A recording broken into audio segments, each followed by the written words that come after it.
మాకింత ఆదాయం వస్తుంది, ఈ ప్రకారం ప్రతి నెల ఇంత ఖర్చు పెట్టాలని మేము నిర్ణయం తీసుకుంటే కేంద్ర ప్రభుత్వం ఉన్న ఫలంగా ఒక కోణంలో ఒక నిర్ణయం తీసుకున్నారు. కాబట్టి ఈ గ్యాప్ను కొన్ని రాష్ట్రాలకు సరిగ్గా ఉండొచ్చు, కొన్ని రాష్ట్రాలకు తక్కువ ఉండొచ్చు. తక్కువ ఉండే రాష్ట్రాలకు అన్నిటికీ ఈ గ్యాప్ను ఫిలప్ చేయాల్సిన బాధ్యత కేంద్ర ప్రభుత్వానికి ఉంది. అందుకే జరిగిన జిఎస్టీ కౌన్సిల్ మీటింగ్లో ఉప ముఖ్యమంత్రి గారు స్పష్టంగా కేంద్ర ప్రభుత్వానికి నివేదిక అందించడం జరిగింది. ఎగ్జాక్ట్గా మాకు ఎంత రావాలనో next 5 years at least.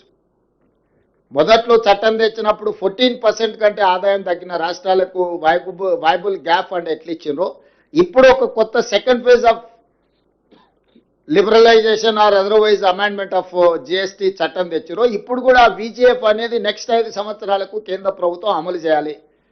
Every year ఎట్లయితే పెరుగుతుందో ఆ గ్యాప్ను వాళ్ళు ఫిలప్ చేయాలి, వాళ్ళ బాధ్యత. మేము ప్రకటించేస్తాం, మేము నిర్ణయాలు తీసుకుంటాం, మీరు మీ చావు మీరు చావండి అని మోడీ గారు అనుకున్నా ఇంకెవరు అనుకున్నా అది మంచిది కాదు. ఈ రాష్ట్రానికి నష్టం వస్తుంది. నేను కిషన్ రెడ్డి గారికి విజ్ఞప్తి చేస్తున్నా, తక్షణమే ఈ రాష్ట్రానికి ఎంత నష్టం వస్తుందో మీరు ఉప ముఖ్యమంత్రి గారు మీకు ఒక లేఖ రాస్తారు, దాన్ని తీసుకొని మోడీ గారి దగ్గర కేంద్ర ప్రభుత్వంతో మాట్లాడి రాష్ట్రానికి జరిగే నష్టాన్ని కేంద్ర ప్రభుత్వం పూడ్చాలి అని చెప్పి ఈ ప్రభుత్వం డిమాండ్ చేస్తుంది.